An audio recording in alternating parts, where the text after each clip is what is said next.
Hello student, good morning. बाबू पिछले video में हम चार्ज पे डिस्कस किए थे, अगर आपको याद आ रहा है। चार्ज जनरली हमने आपको थोड़ा सा रिवाइज कर लेते हैं, फिर उसके बाद आगे चलते हैं। चार्ज में हमने आपको बताया होगा कि किसी बॉडी पे चार्ज क्या होता है।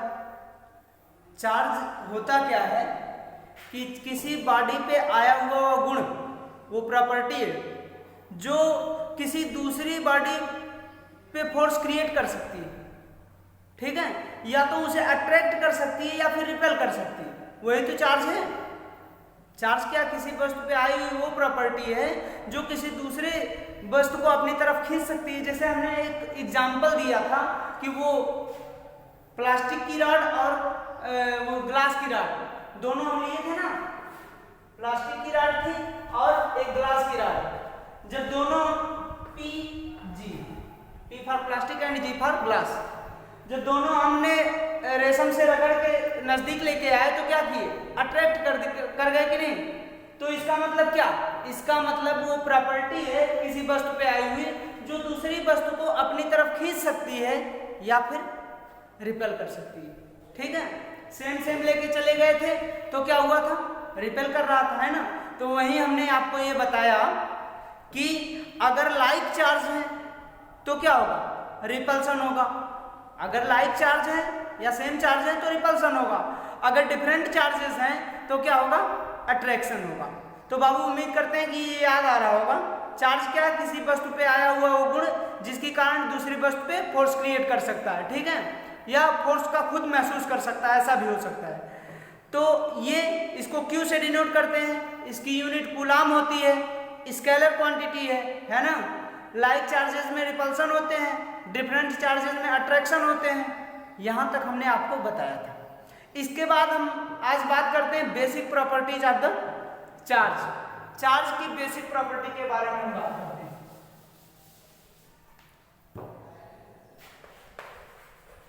Basic properties of charge. Charge की बेसिक प्रॉपर्टी, तो पहली प्रॉपर्टी बाबू होती है चार्ज एडिटिव होता है। जो नेचर होता है, हमारे नेचर में जो चार्ज है वो क्या है, एडिटिव है। तो फर्स्ट आप नोट करिए कि charge are additive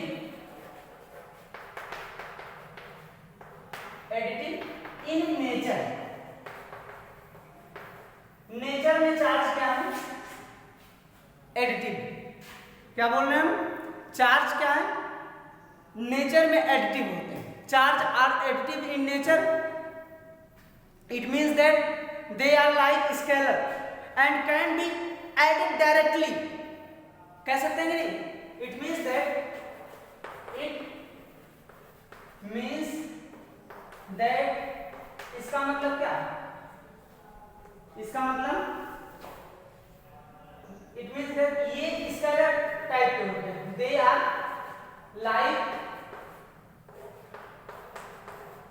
like scalar. बाबू देखिए ये कह रहा है कि एडिटिव इन नेचर, नेचर में एडिटिव। इसका क्या मतलब, इसका मतलब कि ये जो है कौन, चार्ज, ये स्केलर होते हैं। और स्केलर को आप क्या करते हो, डायरेक्टली ऐड करते हो, यही ना करते हो। एंड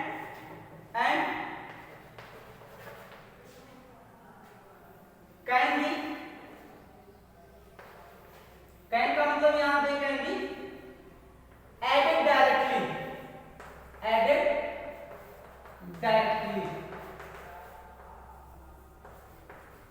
इसको डायरेक्ट ऐड कर दिया जा सकता है।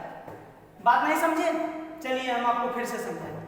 चार्ज का एडिटिव नेचर का मतलब ये होता है कि अगर कोई सिस्टम, मान लेते हैं, हम समझा रहे हैं आपको, इस पे थोड़ा हट जाइए। अभी एक सिस्टम ले लीजिए, मान लेते हैं कोई सिस्टम, ये मान लेते हैं कि एक हमारे पास सिस्टम है ना। इस पे कुछ जगह ज्यादा कम इस तरीके से चार्जेस हैं, जैसे मान लेते हैं 5 कूलम और यहाँ 3 कूलम और यहाँ 2 कूलम, है ना, यहाँ -4 कूलम, इस तरीके से है। इस तरीके से हमने ले लिया बाबू कि यहाँ इस पे अलग अलग चार्जेस हैं किसी सिस्टम में, ठीक है। तो इसका नेट चार्ज क्या होगा, क्यू क्या होगा, क्यू ये होगा बाबू, इसको हम डायरेक्ट ऐड कर लेंगे, जितने भी होंगे ना सबको ऐड कर लेंगे। तो 5 + 3 और +2 दिया है, प्लस इसके बाद -4 है ना। देखिए डायरेक्ट ऐड कर रहे हैं नहीं, या माइनस था हमने माइनस कर लिया, ये डायरेक्ट ऐड हो रहे हैं। तो ये क्या होगा 5 3 8 2 10 10 - 4, यही ना होगा भैया। ये क्या हो रहा है, ये डायरेक्ट ऐड हो रहे हैं कि नहीं।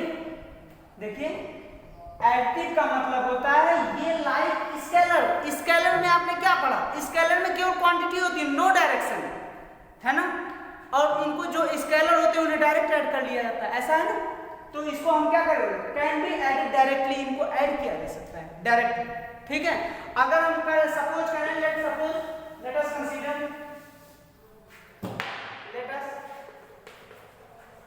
कंसीडर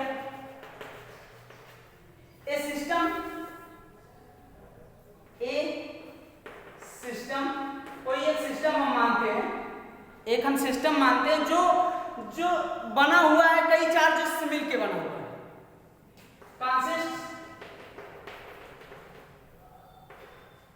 कंसिस्ट का मतलब ये नहीं कह देना कि केवल चार्ज से बना और मटेरियल ही नहीं। आपका चार्ज पढ़ रहे हो तो चार्ज पे ध्यान दीजिएगा, बाद में समझिएगा इसका अर्थ क्या है। तो system consist many charges Q1 Q2 Q3 Qn। हम इस तरीके से मान लेते हैं कि हमारा एक सिस्टम है और वो सिस्टम कैसा है, सिस्टम पे बहुत सारे चार्ज हैं, ठीक है, Q1 Q2 Q3 Q4 Qn, ऐसा हम मानते हैं। और जब हम ऐसा मानते हैं कि हमारे सिस्टम पे बहुत सारे चार्ज हैं Q1 Q2 Q3 Q4 Qn, तो इसका नेट चार्ज क्या होगा, देन नेट चार्ज या टोटल चार्ज,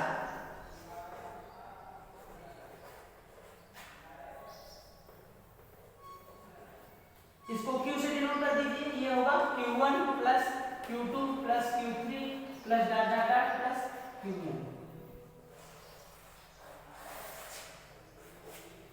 उम्मीद करते हैं कि चार्ज की एडिटिव नेचर आपको समझ में आया होगा, ठीक है। एडिटिव का मतलब चाहे जैसे भी चार्ज दिया है, अगर वो एक ही सिस्टम में है तो हम क्या करेंगे, उसे ऐड कर लेंगे। बात समझ में आई। चलिए दूसरी प्रॉपर्टीज पढ़ते हैं, इसके बाद कंजर्वेशन ऑफ चार्ज।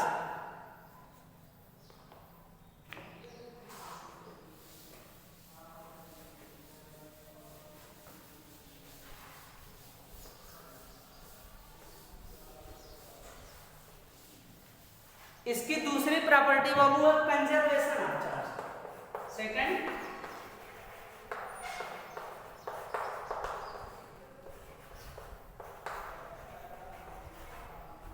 या आप लिख सकते हो हेडिंग के तौर पे चार्ज आप कंजर्व। चार्ज क्या होता है, कंजर्व होता है। कंजर्व का मतलब क्या होता है, संरक्षित हिंदी में बोलते हैं, है ना।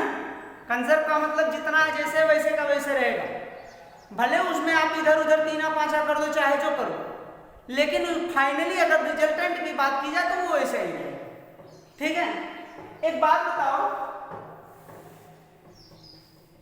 आपने कंजर्वेशन ऑफ एनर्जी पढ़ा होगा, है ना। कंजर्वेशन ऑफ एनर्जी आपने पढ़ा होगा, उसमें आपने पढ़ा होगा कि energy can not be created and can not be destroyed, but it can be transfer from one body to another body, है ना। इसको जब आप चार्ज की बात किए थे, तो चार्ज भी तो भैया एक टाइप की एनर्जी थी। चार्ज क्या, जो किसी चीज को अपनी तरफ खींचे, इसका मतलब फोर्स लगा रहा है, वो लगाएगा तो क्या करेगा, उसमें है एनर्जी ना, है ना। जो चार्ज हम पैदा कर रहे हैं, सॉरी गलत बोल गए, पैदा नहीं कर सकते, यही तो बात है। जो चार्ज हम देख रहे हैं कि ये पैदा हो रहा है, लेकिन होता नहीं। आपने किसी राड को रगड़ा, जब आपने राड को रगड़ा होगा, देखिए हमने चार्ज में आपको बताया होगा कि चार्ज 2 टाइप के होते हैं, एक पॉजिटिव और दूसरा नेगेटिव, ऐसा हमने बताया था। अभी आपका ये कॉन्सेप्ट क्लियर हो जाएगा। चार्ज 2 टाइप के होते हैं, एक पॉजिटिव और एक नेगेटिव। बाबू ये पॉजिटिव और ये नेगेटिव बनते कैसे, आपको पता है? जब कोई आइसोलेटेड सिस्टम हो, आइसोलेटेड का मतलब ना तो किसी को इलेक्ट्रॉन दिया होगा ना किसी से लिया होगा। एक आइसोलेटेड सिस्टम जब किसी को इलेक्ट्रॉन देता है, अपने में से निकालता है, जब इसमें से इलेक्ट्रॉन क्या करें, बाहर निकले, जब ये बाहर निकलता है तो ये हमारा मटेरियल पॉजिटिव बनेगा। ठीक, अगर कोई मटेरियल है हमारे पास और इसमें इलेक्ट्रॉन बाहर से एंट्री कर रहा है तो ये क्या होगा, नेगेटिव होगा।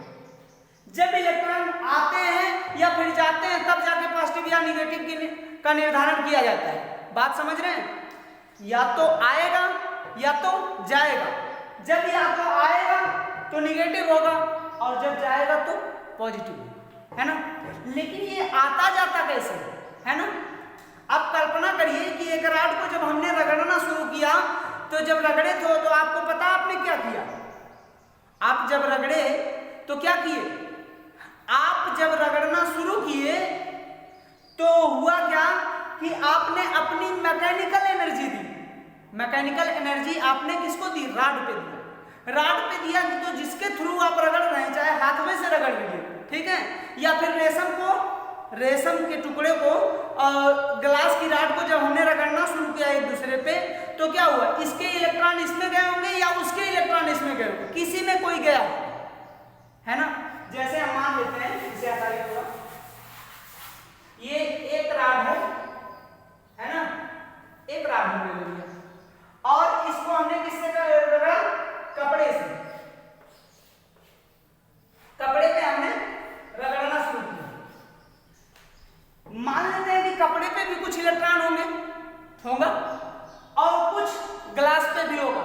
तो जब आप रगड़ोगे इसे तो इसके इलेक्ट्रॉन इंटरचेंज होंगे, इधर उधर जाएंगे, मैकेनिकल एनर्जी के कारण इधर उधर जाएंगे। अगर ये ग्लास रॉड जो ग्लास दिखाई दे रहा है, अगर इसका इलेक्ट्रॉन इस रेशम कपड़े पे गया, अगर इसका इलेक्ट्रॉन रगड़ने के कारण इस कपड़े पे जाता है तो ये पॉजिटिव हो जाएगा, होगा कि नहीं? ये पॉजिटिव होगा। लेकिन ये इलेक्ट्रॉन जो इसमें से निकल के इस पे जा रहा है, इस कपड़े में, तो कपड़ा का कैसा होगा? नेगेटिव होगा कि नहीं? बाबू कल्पना करिए, ये इसमें से जाएगा तो ये पॉजिटिव, इसमें से आता है तो वो पॉजिटिव, दूसरी बात है। लेकिन ये हो तो रहा है, जो इलेक्ट्रॉन इसमें से कपड़े में जाएगा वो रॉड को पॉजिटिव कर देगा और कपड़े में जाते ही कपड़े को क्या करेगा? नेगेटिव कर देगा। लेकिन अगर इस पूरे सिस्टम की बात की जाए, ये पूरा सिस्टम दिख रहा है, कपड़ा और रॉड मिला के, तो भैया इलेक्ट्रॉन को खत्म कर दिए क्या? खत्म किए आप? नहीं कर पाए। इलेक्ट्रॉन जो इस पे था इस पे चला गया, है ना। इसका पॉजिटिव चार्ज पॉजिटिव नहीं कहीं जाता, पॉजिटिव आटो में बन जाता है इलेक्ट्रॉन के जाने से। इलेक्ट्रॉन जो इसमें से गया, इस रॉड का कम हुआ, इस कपड़े पे बढ़ा इलेक्ट्रॉन की संख्या कपड़े पे बढ़ी। लेकिन अगर पूरे की बात की जाए, अगर मान लेते हैं, थोड़ी देर के लिए कल्पना करिए, इसमें 5 इलेक्ट्रॉन रहे रॉड में और कपड़े पे 4 इलेक्ट्रॉन रहे। हम मान लेते हैं कि रॉड पे 5 इलेक्ट्रॉन थे, कपड़े पे 4 इलेक्ट्रॉन, टोटल कितने इलेक्ट्रॉन? टोटल 9 इलेक्ट्रॉन, है ना। अभी रगड़ने से पहले जब हमने रगड़ना शुरू किया तो रगड़ने के बाद हो सकता है कि इसमें 3 इलेक्ट्रॉन बचे हो सकता है। जब इस पे 3 इलेक्ट्रॉन बचेंगे तो इसका इलेक्ट्रॉन जाएगा कहाँ? कपड़े में जाएगा। कपड़े में जाएगा तो इसमें 2 ऐड हो जाएगा, होगा कि नहीं?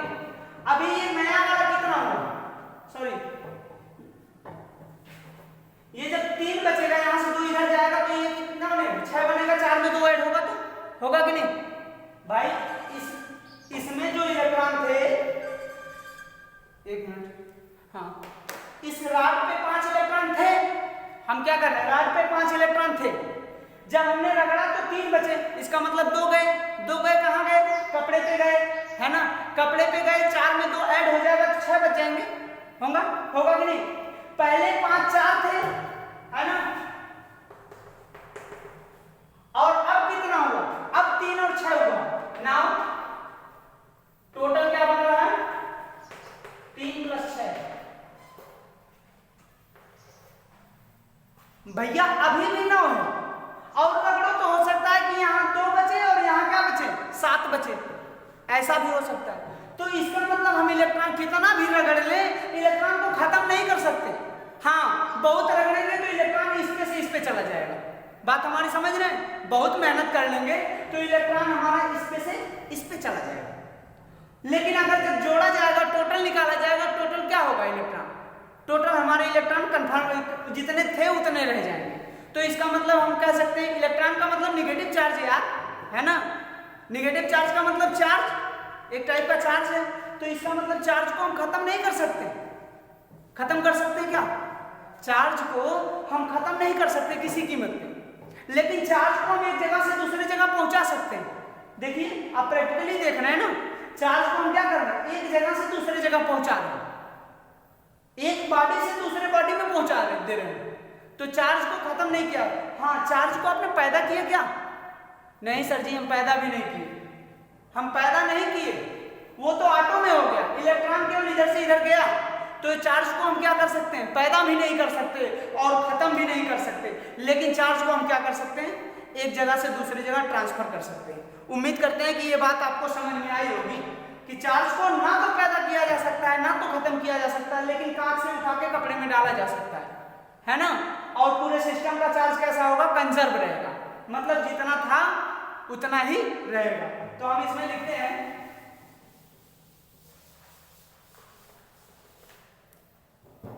Charge can neither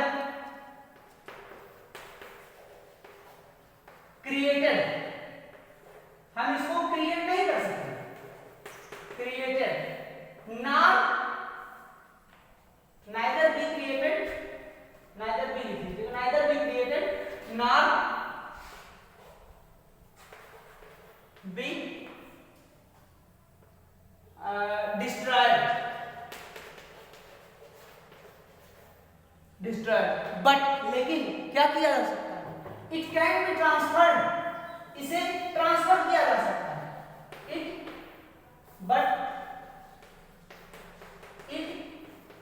can be transferred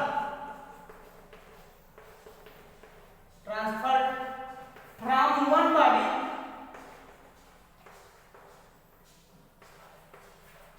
to another body, ठीक। इसको एक बॉडी से दूसरी बॉडी में कन्वर्ट किया जा सकता है। एंड इस तरीके से नोट करके लिख लीजिए, total charge of the system are conserve, total charge of system, note में लिखिएगा, ठीक है, यहां मार्क किए, सिस्टम आर कंजर्व। क्या होता है? किसी सिस्टम का टोटल चार्ज कंजर्व होता है। उम्मीद करते हैं बाबू ये समझ में आया होगा कि कंजर्वेशन ऑफ चार्ज किस तरीके से होता है, ठीक है। इसके बाद नेक्स्ट प्रॉपर्टी होती है आपकी quantization of the charge. Quantization of the charge का मतलब क्या होता है? चार्ज क्वांटाइज होता है, मतलब इसे गिना जा सकता है, ठीक है। अभी नहीं समझ में आया होगा, डायरेक्ट चलिए हम बताते हैं। क्वांटाइजेशन ऑफ चार्ज तीसरी प्रॉपर्टी है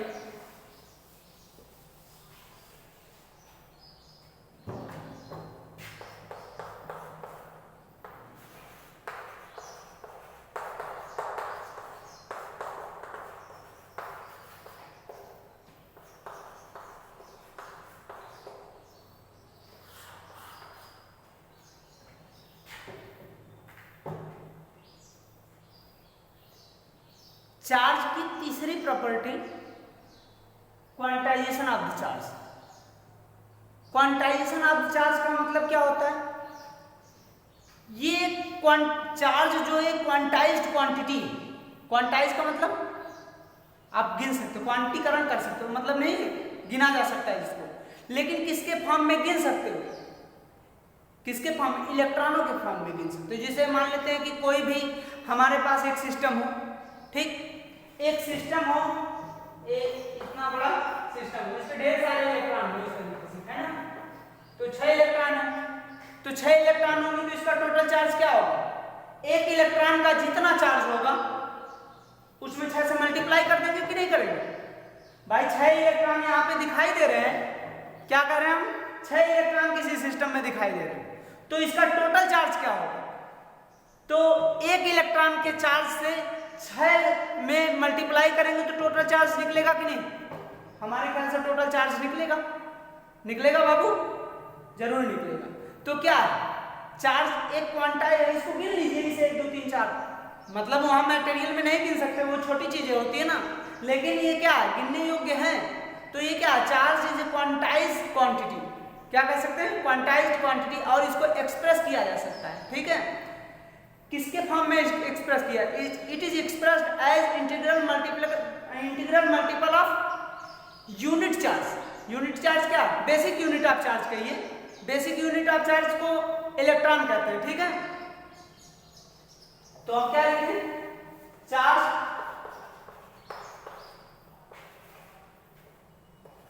और quantised quantity, quantised quantity, charge क्या है, एक क्वांटाइज्ड क्वांटिटी है, and they can be expressed as, they can be expressed as integral multiple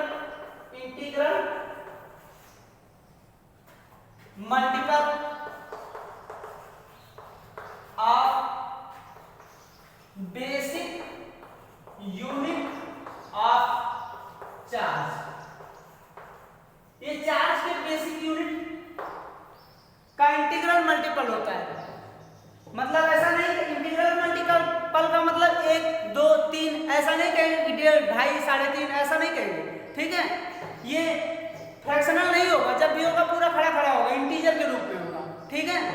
अगर हम सपोज करें कि कोई सिस्टम है जिसपे n इलेक्ट्रॉन है, ठीक, जो n इलेक्ट्रॉन से मिलकर बना हुआ, if A system contains n electron, अगर एक सिस्टम n इलेक्ट्रॉन कंटेन करता है, देन तो चार्ज क्या होगा, total charge of system Q equal to n। अब कहोगे सर जी n क्या है और e क्या है? n number of electron, n number of electron, इलेक्ट्रॉनों की संख्या है, यहां हम लिख देते हैं, where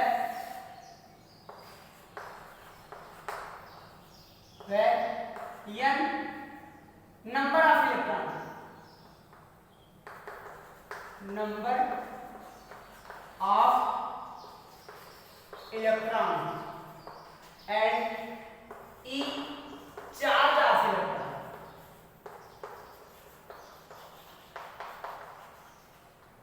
ये इलेक्ट्रॉन का चार्ज है और इसकी वैल्यू कितनी होती है, E इक्वल टू 1.6 into 10⁻⁻⁹ ठीक, बात समझ में आई? तो ये हमारे चार्ज होते हैं। ये उम्मीद करते हैं क्वांटाइजेशन ऑफ द चार्ज भी आपको समझ में आया होगा कि ये 3 टाइप की प्रॉपर्टीज हैं, आपकी बेसिक प्रॉपर्टी ऑफ चार्ज कहलाती हैं, ठीक है। पहली क्या थी, एडिटिव, इसको आपस में सीधे सीधे जोड़ दिया जा सकता है या घटाया जा सकता है ना। दूसरी कंजर्वेशन, कंजर्वेशन का मतलब चार्ज को ना तो पैदा किया जा सकता है ना तो नष्ट किया जा सकता है, लेकिन इसको एक जगह से दूसरी जगह ट्रांसफर किया जा सकता है ना। तो ये हो गया क्वांटाइजेशन ऑफ चार्ज, इसका मतलब क्या, integral multiple of basic unit of charge है, ठीक है। इसको एक्सप्रेस किया जा सकता है, charge is expressed as integral multiple of the basic unit of charge. इस तरीके से हम कह सकते हैं कि अगर हमारा कोई सिस्टम है, if any system contains n charges, then total charge of the body is equal to Q equal to n। तो इस प्रकार से उम्मीद करते हैं कि हम आपको ये समझ में आया होगा मिलते हैं नेक्स्ट वीडियो में अगले टॉपिक के साथ, कूलॉम्स लॉ के साथ मिलते हैं। Thank you.